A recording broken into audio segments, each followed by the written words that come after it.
Local area emergency for Jackson County until 10 a.m. Central Standard Time. The following message is transmitted at the request of the Jackson County Emergency Management Agency, Scottsboro, AL. Travel is not recommended due to snow and icy road conditions.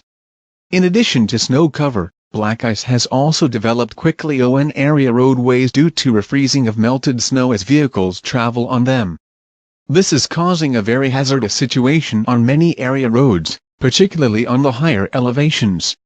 Some of the roads that are being affected include Alabama Highways 71 and 73, County Roads 14, 696 and 314. All roads northeast of Rosalie are being reported very icy and dangerous for travel.